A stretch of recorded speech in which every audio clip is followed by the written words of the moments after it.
بسم الله الرحمن الرحيم.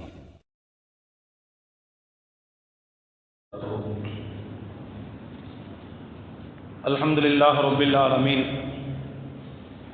والصلاة والسلام على رسوله الأمين وعلى آله وأصحابه أجمعين. أما بعد فقد قال الله تبارك وتعالى في كلامه القديم: أعوذ بالله من الشيطان الرجيم. بسم الله الرحمن الرحيم. ولقد نعلم أنك يضيق صدرك بما يقولون فسبح بحمد ربك وكن من الساجدين واعبد ربك حتى يأتيك اليقين. وقال نبينا صلى الله عليه وسلم في الحديث القدسي: يا ابن آدم تفرغ لعبادتي أملأ صدرك غنى وأسد فقرك وإلا تفعل ملأت يديك شغلا ولم أسد فقرك أو كما قال صلى الله عليه وسلم. எல்லா புகழும் ஏக இறைவனாகிய அல்லாஹ் ஒருவனுக்கே உரித்தாகட்டும். ஸலாத்தும் ஸலாமும் ஈருலக தூதர், உலகை திருத்திய உத்தமர், நமது உயிரினும் மேலான நபிகள் நாயகம் ஸல்லல்லாஹு அலைஹி வஸல்லம் அவர்கள் மீதும், அவர்களை பின்பற்றி வாழ்ந்த உத்தமர்களான சத்திய சஹாபாக்கள், தாபியீன்கள், தபவு தாபியீன்கள், நல்லோர்கள், மேன்மக்கள் அனைவர் மீதும் என்றென்றும் நிலவட்டுமாக. எல்லாம் வல்ல அல்லாஹ்வின் மகத்தான அருளும் அவனுடைய வற்றா பெருங்கருணையும் நம் அனைவர் மீதும், நம்மை சார்ந்த அனைவர் மீதும் என்றென்றும் பொழியட்டுமாக. கண்ணியத்திற்குரிய அல்லாஹ்வின் நல்லடியார்களே, நான் ஆரம்பத்திலே வாசித்து காட்டிய திருவசனத்தில் நபிகள் நாயகம் ஸல்லல்லாஹு அலைஹி வஸல்லம் அவர்களுக்கு வல்ல ரஹ்மான் இப்படி ஒரு ஆறுதலை கூறுகிறான்: வலகத் நஅலமு அன்னக யதீகு ஸத்ருக பிமா யகூலூன். நபியே,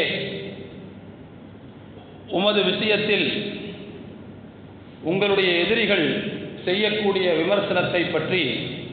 விமர்சனம் குறித்து உமக்கு மன நெருக்கடி ஏற்படுவதை நாம் நன்றாக அறிந்தே இருக்கிறோம். ஃபஸப்பிஹ் பிஹம்தி ரப்பிக்க, நீங்கள் உங்களுடைய இறைவனை போற்றி புகழுங்கள், அவனை துதியுங்கள். வகும் மினஸ் சாஜிதீன், நீங்கள் சிரவணக்கம் செய்யுங்கள். வஅபுது ரப்பக ஹத்தா யஅதியக்கல் யகீன், இறப்பு என்கின்ற உறுதி வரும் வரை நீங்கள் இறைவனை வழிபட்டு கொண்டிருங்கள் என்று அல்லாஹ் குறிப்பிடுகிறான். நபிகள் நாயகம் ஸல்லல்லாஹு அலைஹி வஸல்லம் அவர்களை குறித்து மக்கா இணை வைப்பாளர்கள் என்னென்னவெல்லாம் விமர்சனம் வைத்தார்கள் என்பதை வரலாற்றில் நாம் அறிந்திருக்கிறோம். பெருமானார் ஸல்லல்லாஹு அலைஹி வஸல்லம் அவர்கள் மக்களுக்கு மார்க்கத்தை கொண்டு போய் சேர்க்கக்கூடிய பணியில் அளவற்ற ஆர்வம் காட்டக்கூடியவர்களாக இருந்த நேரத்தில் அதற்கு முட்டுக்கட்டை போடும் விதமாக பெருமானார் ஸல்லல்லாஹு அலைஹி வஸல்லம் அவர்களுடைய பர்சனாலிட்டியில், அவர்களுடைய ஆளுமையிலே மிகப்பெரிய விமர்சனத்தை வைத்தார்கள். அவர் மனச்சிதைவு நோய் உள்ளவர் என்று சொன்னார்கள். அவர் சூனியக்காரர் என்று சொன்னார்கள். மாய மந்திரமெல்லாம் செய்யக்கூடியவர் என்று சொன்னார்கள். இப்படி கேரக்டர் அசாசினேஷன் பண்ணக்கூடிய ஒரு சூழ்நிலையை வரலாற்றில் நாம் அறிந்திருக்கிறோம். அல்லாஹ்வின் மார்க்கத்தை அடியார்களுக்கு கொண்டு போய் சேர்க்கக்கூடிய பணியில் நாம் ஈடுபட்டு கொண்டிருக்கும் போது இவ்வளவு பெரிய தடைகள் வருகின்றனவே, நம்முடைய கேரக்டரை நம்முடைய பண்பை குறை சொல்லக்கூடிய இத்தனை விமர்சனங்கள் வருகிறது என்று பெருமானார் ஸல்லல்லாஹு அலைஹி வஸல்லம் அவர்கள் மன நெருக்கடிக்கு ஆளானார்கள். அப்பொழுது அல்லாஹ் சொன்னான்: நீங்கள் மன நெருக்கடிக்கு ஆளாக வேண்டிய தேவையில்லை. உங்களை நோக்கி வரக்கூடிய விமர்சன கணைகளை பற்றி நீங்கள் கவலைப்பட தேவையில்லை.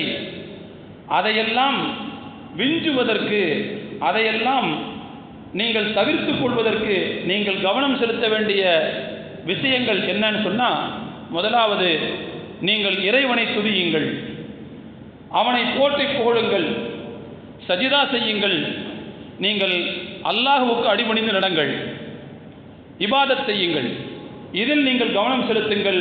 உங்களை நோக்கி வரக்கூடிய எந்த நெருக்கடியும் உங்களை ஒன்றும் செய்யாது என்று அல்லாஹ் சொன்னான். அருமை நாயகம் ஸல்லல்லாஹு அலைஹி வஸல்லம் அவர்களுக்கு ஆறுதலாக சொல்லப்பட்ட வசனங்கள் இவை. பெருமானார் ஸல்லல்லாஹு அலைஹி வஸல்லம் அவர்களுக்கு மன நெருக்கடி ஏற்பட்டதற்காக அந்த மன நெருக்கடியை தவிர்த்துக் கொள்வதற்கு, அதிலிருந்து மீள்வதற்கு இறைவன் சொல்லிக் கொடுத்த வழிகள் தான் இபாதத் என்பதை நாம் இந்த வசனத்தின் வழிகாட்டலிலிருந்து புரிந்து கொள்ள கடமைப்பட்டிருக்கிறோம். இன்னைக்கு உலகத்தில் நமக்கு எவ்வளவோ தேவைகள் இருக்கின்றன, எவ்வளவோ நெருக்கடிகள் இருக்கின்றன. நாமும் பல்வேறு சோதனைகளால் பீடிக்கப்பட்டிருக்கிறோம், மன நெருக்கடி உள்ளவர்களாக இருக்கிறோம், மனம் கலங்கி போயிருக்கிறோம். நம்மை நோக்கி வரக்கூடிய பல்வேறு விஷயங்கள் நமக்கு மிகப்பெரிய அழுத்தங்களை தருகின்றன. இதே போன்ற நெருக்கடிக்கு நாமும் ஆளாகித்தான் இருக்கிறோம்.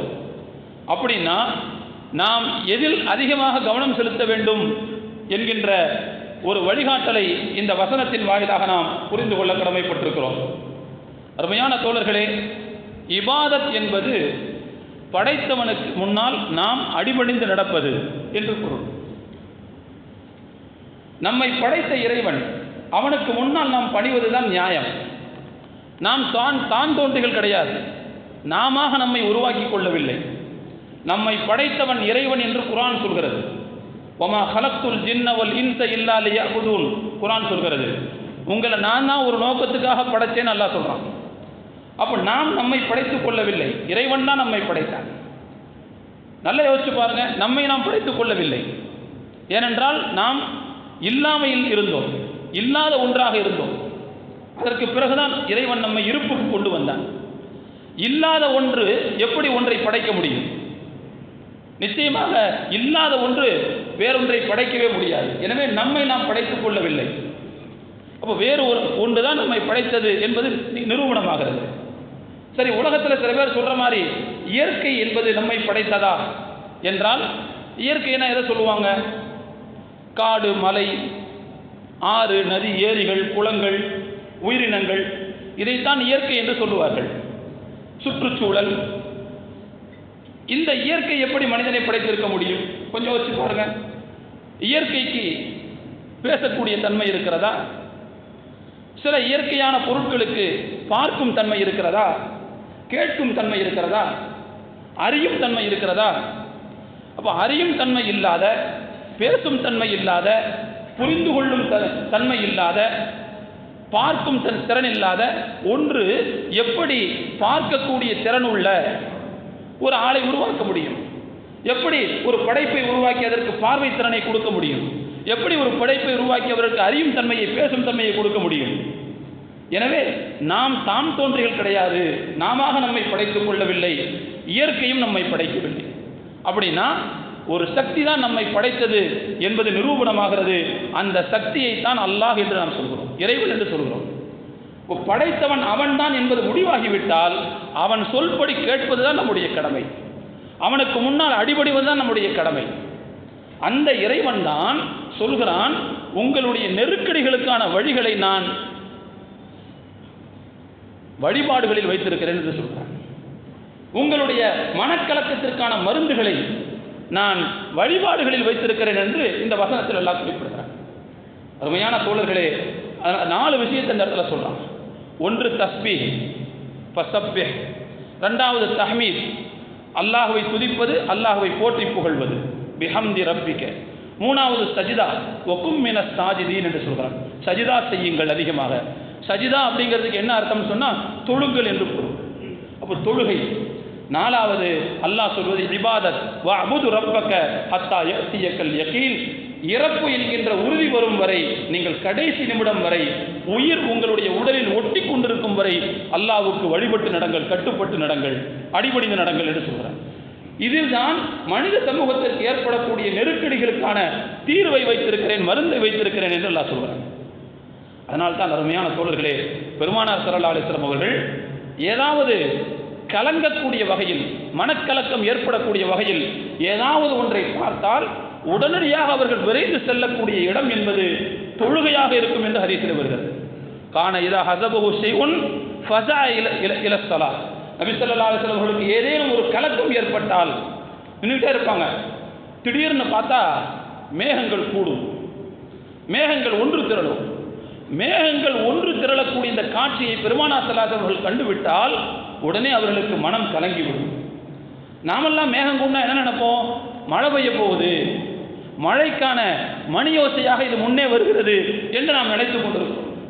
ஆனால் பெருமானார் ஸல்லல்லாஹு அலைஹி அவர்களுடைய மனம் அப்படி நினைக்காது.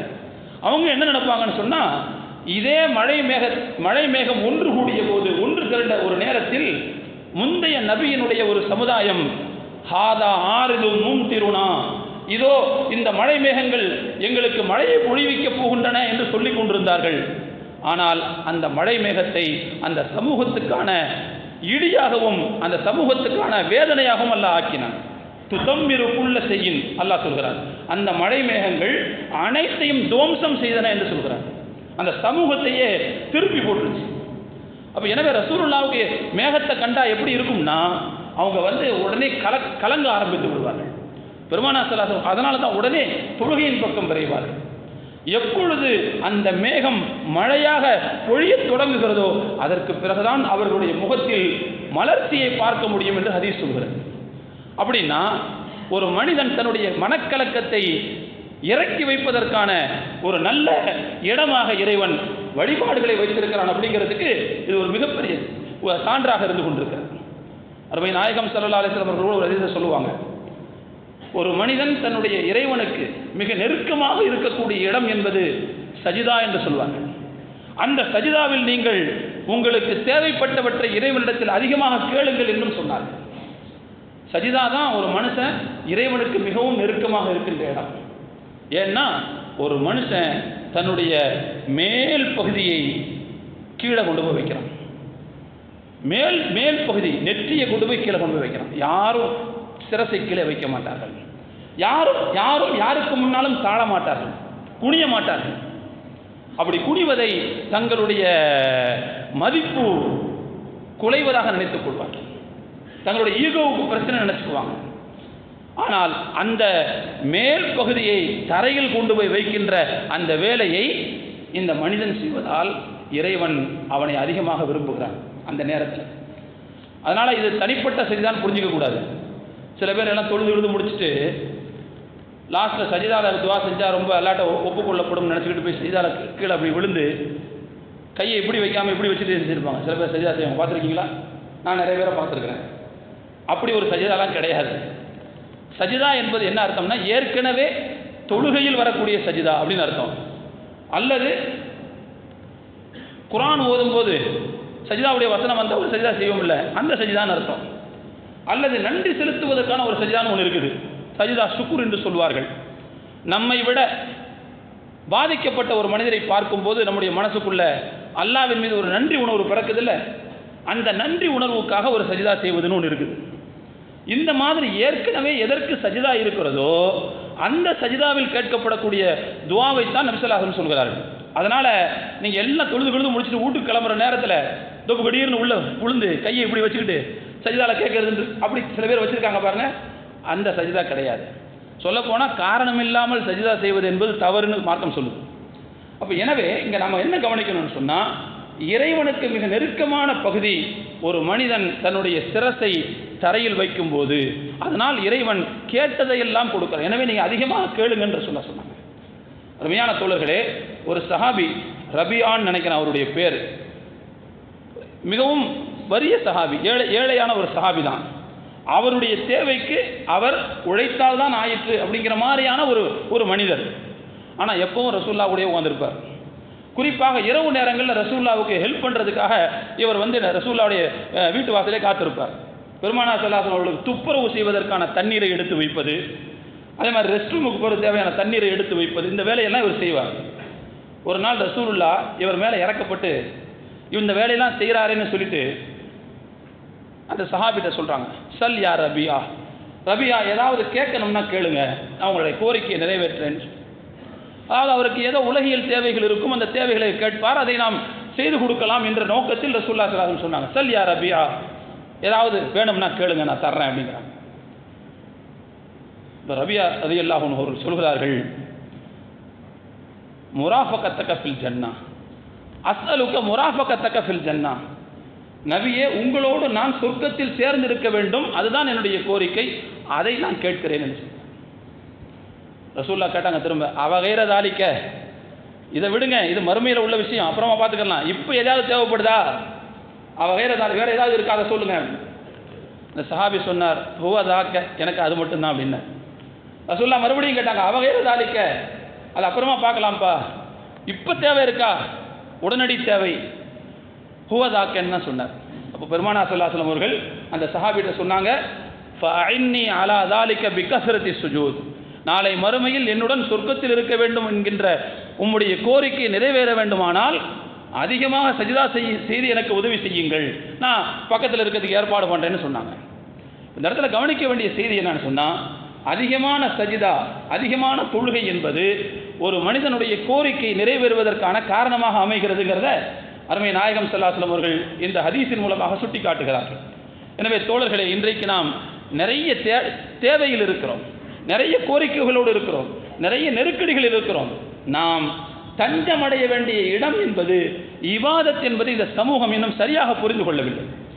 வெள்ளிக்கிழமை தினங்களில் கூடுகிற அதே அளவுக்கு ஏன் மற்ற காலங்களில் கூட்டம் கூடுவதில்லை? பள்ளிவாசல்களில் ரமலான் காலங்களில் கூடுகிற கூட்டம் ஏன் மற்ற காலங்களில் கூடுவதில்லை? அப்படின்னா இபாதத் மேலே இருக்கக்கூடிய அந்த புரிதல் இன்னும் நமக்கு சரியாக அமையவில்லை என்பதுதானே பொருள்.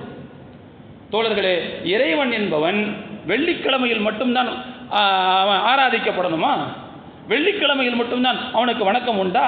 மற்ற காலங்களில் இறைவன் இல்லையா? ரமலானில் மட்டும்தான் இறைவன் இருக்கிறானா, மற்ற காலங்களில் இல்லையா? அல்லது குறிப்பிட்ட மதிப்புக்குரிய இடங்களில் மட்டும்தான் அல்லாஹ் இருக்கலாம், மற்ற இடங்கள் இல்லைன்னு ஆயிருமா? எனவே நாம் இபாதத் என்கின்ற அந்த விஷயத்தை சரிவர புரிந்து கொள்ளவில்லை. அது எதுவரைக்கும் இருக்கிறது? நான் வாசித்த வசனத்தில் அல்லாஹ் சொல்கிறான், இறப்பு என்கின்ற உறுதி வருகிற வரை உங்களுக்கு இபாதத் இருந்து கொண்டிருக்க வேண்டும் அல்லாஹ் சொல்றான். வஅபுத் ரப்பக ஹத்தா யஅதியக்கல் யகீன் என்று அல்லாஹ் சொல்றான். எனவே அருமையான தோழர்களே, இபாதத்தை பற்றிய அந்த புரிதலை நாம் சரிப்படுத்திக் கொள்ள வேண்டும். சொல்லப்போனால் தோழர்களே, இறைவன் நமக்கு எவ்வளவு அருட்கொடைகளை தந்து கொண்டே இருக்கிறான். அவனுடைய அருட்கொடை இல்லாமல் நாம் ஒரு வினாடி உயிர் வாழ முடியுமா? கொஞ்சம் யோசிச்சு பாருங்க. ஒரு வினாடி நம்மால் உயிர் வாழ முடியுமா? இந்த உடம்புக்குள்ள 9 ஓட்டை இருக்கு, 9 ஓட்டை. இந்த ஏதாவது ஒரு ஓட்டை வழியாக உயிர் வெளியேறிவிட்டால் அந்த உயிரை இந்த உடலுக்குள்ளே அழுத்தி வைத்திருக்கிறவன் யார்? வெளியேற விடாமல் குறிப்பிட்ட மூச்சு வருது வெளியில, மூச்சு வருது வெளியில, காதிலிருந்து என்னெல்லாமோ வருது. நம்முடைய ஒவ்வொரு அதாவது உடம்பு முழுக்க துளை இருக்கிறது, வேர்வை வெளியே வருது, என்னென்னவோ வெளியே வருது அந்த அந்த புழைகளிலிருந்து. ஆனால் உள்ளே இருக்கிற உயிர் மட்டும் வெளியேறவே மாட்டேங்குது குறிப்பிட்ட நாள் வரைக்கும். அப்போ அல்லாஹ் நமக்கு எவ்வளோ பெரிய உதவி செய்கிறான் பாருங்க. அதை நமக்குள்ளே இருத்தி வைப்பதற்கு இறைவன் செய்திருக்கிற ஏற்பாடு எவ்வளவு பெரியது. ஒரு நிமிஷம் அது இல்லைன்னு வச்சுக்கோங்க, என்ன ஆகும்? நாம் ஒவ்வொரு வினாடியும் மூச்சு விடுவதற்கு இறைவன் நமக்கு செய்திருக்கிற அருட்கொடை அது மிகப்பெரியது. எனக்கு தெரிஞ்ச ஒரு சகோதரருடைய பெற்றோர், அவருடைய தந்தை என்று நினைக்கிறேன், ஒரு முறை அவருக்கு சிறுநீர் பிரச்சனை வரல, ஒழுங்கா ஹாஸ்பிட்டலில் கொண்டு போய் சேர்த்தாங்க. அவரை போய் பார்க்க போயிருந்த அந்த நேரத்தில் எவ்வளவு சிறுநீர் வெளியேறுகிறது என்பதை பார்ப்பதற்கு ஆவலாக இருக்கிறார்கள். ஒவ்வொரு தடவை கொஞ்சம் நேரம் கழிச்ச உடனே போய் அந்த அந்த யூரின் பேக் எடுத்து போய் பார்க்குறாங்க, எவ்வளோ வந்திருக்குதுன்னு. அருமையான தோழர்களே, அந்த எவ்வளோ வந்திருக்குது நம்ம பார்த்து எடுத்துட்டு ஒரு 10 மில்லி 20 மில்லி வந்திருக்குதுன்னு வைங்களேன், சந்தோஷப்படுறாங்க. இது உள்ளே இல்லை, வெளியே வந்துருச்சு. அந்த 10 மில்லி 20 மில்லி வெளியே வர்றதுக்கு எவ்வளோ செலவு பண்ணியிருக்காங்க தெரியுமா? ஹாஸ்பிட்டல் பில்லு 5 லட்சம் 10 லட்சம். ஒரு நாளைக்கு எந்த செலவும் இல்லாமல், எந்த சிரமமும் இல்லாமல் நாம் என்ன செய்கிறோம்? சிறுநீர் கழிக்கிறோம். எந்த செலவும் செய்யலை. உடலில் உள்ள கழிவு நீங்குகிறது. அதற்கு எந்த ஏற்பாடும் நம்ம செய்யலை. நாம் சம்பாதிக்கிறதுக்காக ஒழுங்காக போகாமல் உட்காந்துருக்கோம் இல்லையா? ஒழுங்காக சாப்பிடாமல் உட்காந்துருக்கிறது, 3 மணிக்கு மேலே சாப்பிட்டுக்கலான்னு உட்காந்துருக்கிறது. யூரின் சென்சேஷன் இருக்கும், ஆனால் கடையில் ஆட்கள் நிற்கிறாங்கிறது மாதிரி போகாமையே அடக்கிக்கிட்டு உட்காந்துருப்போம். நம்முடைய சுய ஆதாயத்துக்காக அதை அடக்கி கொண்டிருப்போம். ஆனால் அது ஒழுங்காக போனால் சாதாரண எந்த கஷ்டமும் இல்லாமல் போயிடும். இறைவன் எவ்வளோ பெரிய ஏற்பாட்டை வைத்திருக்கிறான். அணு தினமும் ஒரு கன நேரமும் இறைவனுடைய அந்த உதவி இல்லை என்று சொன்னால் உலகத்தில் நம்மால் உயிர் வாழ முடியாது. அப்படிப்பட்ட இறைவனுக்கு நாம் நன்றி செலுத்துவதுதான் நியாயம். அதானே நியாயம். அல்லாஹ்விடத்திலிருந்து அருட்கொடைகளை பெற்றுவிட்டு அந்த அருட்கொடைகளுக்கு நன்றி செலுத்தவில்லை என்று சொன்னால் நம்மை விட நன்றி கொன்ற மனிதர்கள் வேறு யார் இருக்க முடியும்? தயவு செய்து நாம் புரிந்து கொள்ள கடமைப்பட்டிருக்கிறோம். இதில் என்னன்னு சொன்னால், அல்லாஹ்விடத்திலிருந்து நாம் அருட்கொடைகளை பெற்றுவிட்டு அந்த அருட்கொடைகளையே அவனுக்கு பாவம் செய்வதற்கு பயன்படுத்துகிறோம் பாருங்க. இதை விட அநியாயம் வேறு எதுவும் இருக்க முடியாது. ஒருவர் நமக்கு அன்பளிப்பை கொடுக்கிறார், அன்பளிப்பை கொண்டு வந்து கொடுக்குறாரு. அவர்கிட்ட அன்பளிப்பை வாங்கி நம்ம பயன்படுத்திட்டு அவர் பிள்ளைய ஓங்கி அடித்தா எப்படி இருக்கும்? அவர் கண்ணுக்கு முன்னால் யார் ஏற்றுக்கொள்? எந்த தந்தை ஏற்றுக்கொள்வார் அதை? ஆனால் அல்லாஹ்வுடைய விஷயத்தில் இன்றைக்கு நாம் அதைத்தான் செய்து கொண்டிருக்கிறோம். அவனுடைய அருட்கொடைகளை ஒவ்வொரு வினாடியும் சுவைத்துக் கொண்டிருக்கிறோம், அனுபவித்துக் கொண்டிருக்கிறோம். ஆனாலும் கூட அந்த அருட்கொடைகளை இறைவனுக்கு எதிரான வழிகளில் செலவழித்துக் கொண்டிருக்கிறோம், இறைவனுக்கு பிடிக்காத வழிகளில் செலவழித்துக் கொண்டிருக்கிறோம். நன்றி கொன்ற மனிதர்களாக வாழ்ந்து கொண்டிருக்கிறோம். அருமையான தோழர்களே, நன்றி கொள்வது என்பது ஒரு மனிதனுடைய மிக மோசமான தன்மை. நமக்கு கிடைக்கக்கூடிய அருட்கொடைகள் துண்டிக்கப்படுவதற்கு, நிறுத்தப்படுவதற்கு நம்முடைய நன்றி கொண்ட தன்மைதான் காரணமாக இருக்கும் என்றும் குர்ஆன் சுட்டிக்காட்டுகிறது. எனவே அருமையான தோழர்களே, அல்லாஹுவை வழிபடுவதற்கு நாம் அதிகமான முக்கியத்துவம் கொடுக்க வேண்டும் என்பதை புரிந்து கொள்ள கடமைப்பட்டிருக்கிறோம். இன்னொரு முக்கியமான விஷயத்தை நம்ம புரிஞ்சுக்கிறோம். உலகத்தில் அல்லாஹ் நம்ம படைச்சதே அவனுக்கு அடிபணிந்து நடக்கத்தான் என்று குர்ஆனில் அல்லாஹ் சொல்றான். மனித சமூகத்தையும் ஜின் இனத்தையும் உலகத்தில் நான் படைத்ததே அவர்கள் எனக்கு அடிபணிந்து நடப்பதற்காக அல்லாஹ் சொல்றான், எனக்கு வழிபட்டு நடப்பதற்காக என்று அல்லாஹ் சொல்றான். சொல்லிட்டு அல்லாஹ் சொல்றான் தொடர்ந்து, மா உரீது மின்ஹும் மிர் ரிஸ்கின், நான் அந்த மனிதர்களிடத்தில் வாழ்வாதாரத்தை எதிர்பார்க்கவில்லை. ஒமா உரீது அன் யுத்இமூன், எனக்கு அவங்க சாப்பாடு பொங்கி போடணும்னு நான் எதிர்பார்க்கல. அல்லாஹ் சொல்றான், வணங்குவதற்காக நான் உங்களை படைத்திருக்கிறேன். அதுவும் கூட அந்த வணக்கம் எனக்கு ஆதாயம் என்பதற்காக சொல்லவில்லை, உங்களுக்கு அது ஆதாயம். பூவுடன் சேர்ந்தால் நார் மணக்கும், அந்த பூவினுடைய வாசம் நாருக்கு கிடைக்கும். இபாதத் செய்வதால் நாம் தூய்மையாக்கப்படுகிறோம், நாம் கழுவப்படுகிறோம், நாம் சுத்தம் செய்யப்படுகிறோம். அருமையான தோழர்களே, அல்லாஹ் சொல்றான், எனக்கு ஆதாயம் கிடையாது, உங்களை நீங்கள் தூய்மைப்படுத்திக் கொள்ள முடியும். உங்கள்கிட்ட நான் வாழ்வாதாரத்தை எதிர்பார்க்கல, நான் எனக்கு எந்த தேவையும் கிடையாது, எனக்கு பிள்ளை இல்லை, பொண்டாட்டி இல்லை, எதுவுமே இல்லை, ஊன் இல்லை, உறக்கம் இல்லை, எதுவுமே இல்லை, எனக்கு நீங்கள் சாப்பாடாக்கி போகணும்னு தேவையில்லை. அல்லாஹ் சொல்கிறான், உமா உரீது மின்ஹும் அன் யுத்இமூன் இன்னல்லாஹ ஹுவர் ரஸாக், வாழ்வாதாரம் தருபவன் இறைவன். உங்களுக்கு கொடுக்குறேன்.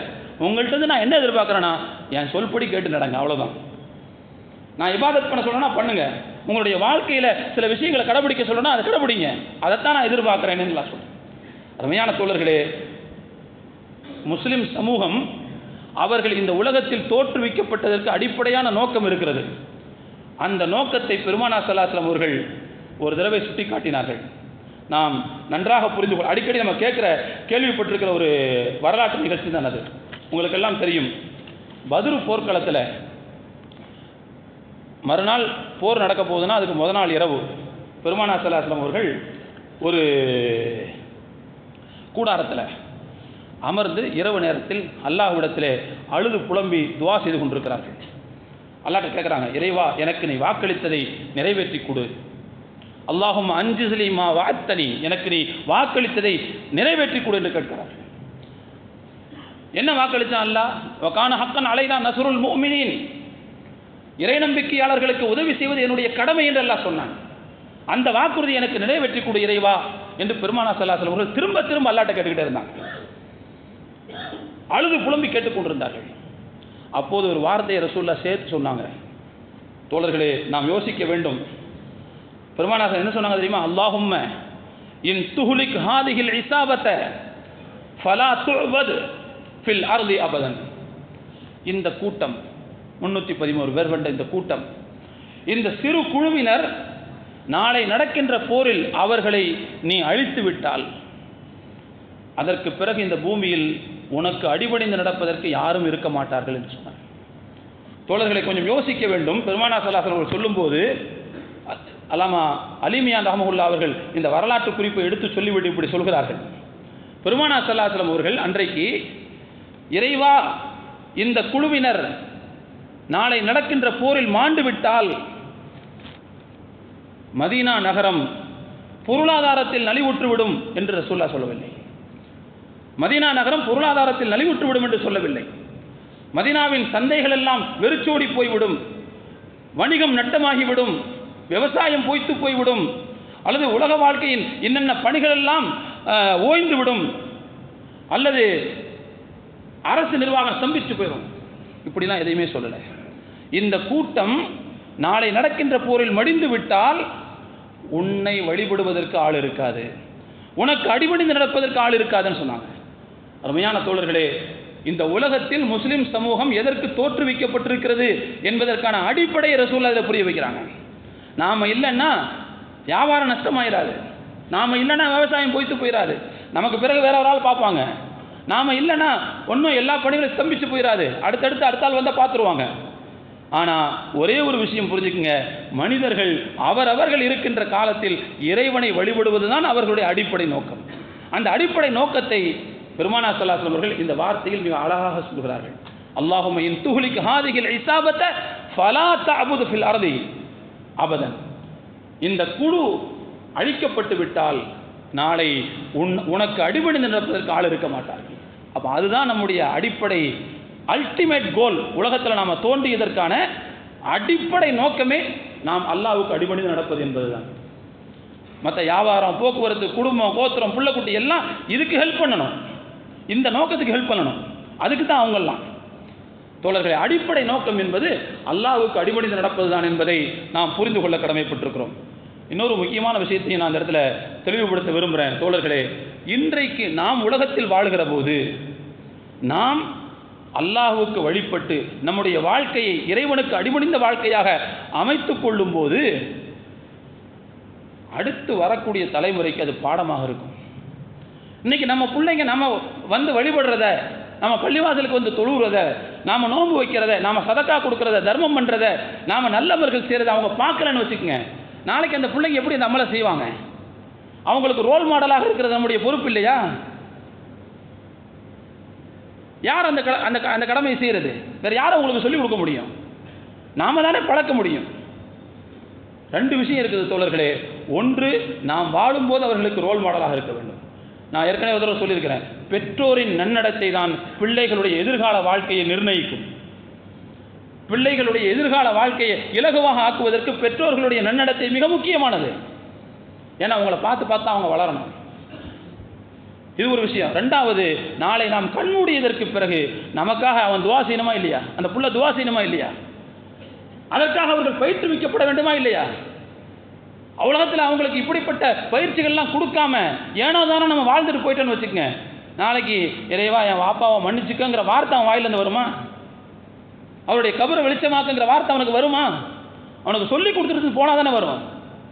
தயவு செய்து முஸ்லிம் சமூகம் இறைவனை வழிபடுகிற விஷயத்தில் எவ்வளவு முக்கியத்துவம் இருக்கிறது என்பதை புரிந்து கொள்ள வேண்டிய ஒரு கட்டாயத்தில் நாம் இருக்கிறோம். அருமையான தோழர்களே, நபி ஸல்லல்லாஹு அலைஹி வஸல்லம் சொன்னாங்க, நல்ல தனக்காக துஆ செய்யக்கூடிய நல்ல பிள்ளைகளை விட்டு செல்வது என்பது ஒரு மனிதன் செய்யக்கூடிய நிரந்தரமான நல்லறன்னு சொன்னாங்க. துஆ செய்யக்கூடிய பிள்ளையை எப்போ விட்டுட்டு போக முடியும் அப்படின்னா, நாம் பயிற்சி கொடுத்து அந்த பிள்ளைகளை இந்த வழியில் உருவாக்கினாதான். அதுக்கு முக்கியம் நாம் ரோல் மாடலாக இருந்தால் தான். நாமளே செய்யாமல் நம்ம பிள்ளைகள்கிட்ட எதிர்பார்க்கறதுங்கிறது அது முடவன் கொம்புத்தேனுக்கு ஆசைப்படுகிற விஷயம். எனவே அருமையான தோழர்களே, இந்த கண்ணோட்டத்திலும் நாம் அணுக வேண்டும். இன்னொரு முக்கியமான விஷயத்தையும் இங்கே நான் நினைவுபடுத்த ஆசைப்படுகிறேன். இபாதத் நான் சொல்கிறது வெறும் தொழுக, நோன்பு, ஜக்காத், ஹஜ்ஜை மட்டும் இல்லை, திக்ரு, துவா இதை மட்டும் இல்லை. இவையெல்லாம் இபாதத்துகளின் சிகரங்கள்னு வச்சுக்கோங்க. இபாதத்துகளில் அதாவது உயரமான பகுதிகள் என்று வைத்துக் கொள்ளுங்கள். இபாதத்துகளில் மேல்நிலைகளில் இருக்கக்கூடியவை. இபாதத் என்பது இத்தோடு சுருங்கி விடாது. இபாதத் என்கின்ற பொருளுக்கு அடிப்படையே என்னன்னு சொன்னால் இறைவனுக்கு கட்டுப்பட்டு நடப்பதுன்னு அர்த்தம், அடிபணிந்து நடப்பதுன்னு அர்த்தம். அடிமை என்கின்ற சொல்லுக்கு அப்துங்கிற வார்த்தையை அரபியில் பயன்படுத்துவாங்க. அப்படின்னா என்ன அர்த்தம்? எஜமானன் சொல்கிறத கேட்டு நடக்கிறது தான் அடிமைக்கான வேலை.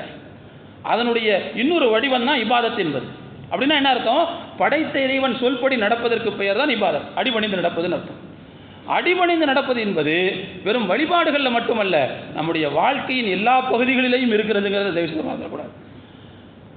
பேருக்கு தொப்பி போட்டு, ஜுபா போட்டு, தாடி வச்சுட்டு பள்ளிவாசலுக்கு வந்து தொழுதுட்டு பள்ளிவாசல் விட்டு வெளியில் இறங்கி மார்க்கெட்டுக்கு போனால் முழுக்க அல்லாஹ்வுக்கு எதிரான வகையில் வியாபாரம் செய்யக்கூடாது. வீட்டுக்குள்ளே போனால் அல்லாஹ்வுக்கு எதிரான முறையில் குடும்பம் நடத்தக்கூடாது. அப்படி நடத்தினோம்னா நாம் நம்முடைய வாழ்க்கையில் அல்லாஹ்வுக்கு அடிபணியை மறுக்கிறோம் என்று பொருள். திருமணம் செய்கிறான்னு வச்சுக்கோங்க, அல்லாஹ்வுக்கு எதிரான நடவடிக்கைகள் அந்த திருமண வைபவத்தில் நடத்தின்னு சொன்னால் அந்த செயல் அல்லாஹ்வுக்கு அடிபணியாமல் நடக்கிறதுன்னு அர்த்தம், அல்லாஹ்வை எதிர்த்து நடக்கிறதுன்னு அர்த்தம். இபாதத் என்பது வாழ்க்கையின் எல்லா பகுதிகளிலேயும் இருக்கிறது. பெருமானார் ஸல்லல்லாஹு அலைஹி வஸல்லம் அவங்கள்ட்ட ஒரு தடவை ஏழை சஹாபாக்கள் வந்தவங்க யார் ரசூலுல்லாஹ், பணக்கார ஆட்கள், எங்களை மாதிரி தொழுகிறாங்க, எங்களை மாதிரி நோன்பு வைக்கிறாங்க, ஆனால் அவங்கள்ட்ட பணம் இருக்கிறதுனால, நிறைய பணம் இருக்கிறதுனால நிறைய தர்மம் கொடுத்து நிறைய நன்மைகளை சம்பாதிச்சுக்கிறாங்க, எங்களால் முடியலை. எனவே அவர்களுடைய தூரத்தை எட்டுகிற அளவுக்கு எங்களுக்கு நீங்கள் ஏதாவது அமல் சொல்லிக் கொடுங்க, நாங்கள் அதை செஞ்சு அவங்க அளவுக்கு நன்மை அதிகமாக சம்பாதிச்சுக்கிறோம் அப்படின்னு வந்து கேட்டாங்க. அப்புறம் ரசூலுல்லாஹ் சொன்னாங்க, நிறைய வழி இருக்குது நன்மைகளை சம்பாதிக்கிறதுக்கு. லா இலாஹ இல்லல்லாஹ் சொல்கிறது அது ஒரு சதக்கா நன்மை, சுப்ஹானல்லாஹ்னு சொல்கிறது அது ஒரு நன்மை. ரசூலுல்லாஹ் சொன்னாங்க, யாராவது ஒருத்தருக்கு முடியாதவருக்கு உதவி செய்கிறீங்களா அது ஒரு நன்மை, பாதையில் கிடக்கிற தொல்லை தரும் பொருட்களை எடுத்து அகற்று அது ஒரு சதக்கா. இப்படி நிறைய சதக்கா இருக்குதுன்னு ரசூலுல்லாஹ் சொல்லி கொடுத்துக்கிட்டே இருந்தாங்க. ரசூலுல்லாஹ் சொல்லி கொடுத்ததுக்கு பிறகு மறுபடியும் அவங்க வந்தாங்க, ரசூலுல்லாஹ் எங்களுக்கு நீங்கள் சொல்லி கொடுத்தீங்க இதெல்லாம், ஆனால் பணக்கார ஆட்கள் இதையும் சேர்த்து செய்கிறாங்க, எங்களால் இந்த நன்மை எல்லாம் செய்ய முடியும், அடைய முடியல, அவங்களும் எங்களோட என்ன செய்கிறாங்க, இதில் வந்து சேர்ந்துக்கிட்டாங்க, நாங்கள் என்ன பண்ணுறது? பெருமானார் ஸல்லல்லாஹு அலைஹி வஸல்லம் சொன்னாங்க, இது அல்லாஹ் கொடுத்த அருள், அல்லாஹ் யாருக்கு கொடுப்பானோ அது அவங்களுக்கு கொடுப்பான்னு சொல்லி பேச முடிச்சுட்டாங்க. இந்த இடத்துல நம்ம கவனிக்க வேண்டிய செய்தி என்னன்னு சொன்னால், அந்த சஹாபாக்களுக்கு ரசூலுல்லாஹ் நன்மை நன்மை தர்மம் தர்மம் என்று சொல்லிக் கொடுத்த விஷயங்களில் இது ஒன்று. ரசூலுல்லாஹ் சொன்னாங்க, ஒஃபி புதுஇ அஹதிக்கும் சதகா என்று சொன்னார்கள், உங்களில் ஒருவர் தாம்பத்திய உறவு கொண்டால் அதில் கூட தர்மம் இருக்கிறதுன்னு சொன்னாங்க ரசூலுல்லாஹ், அது கூட இபாதத்துன்னு சொன்னாங்க ரசூலுல்லாஹ்.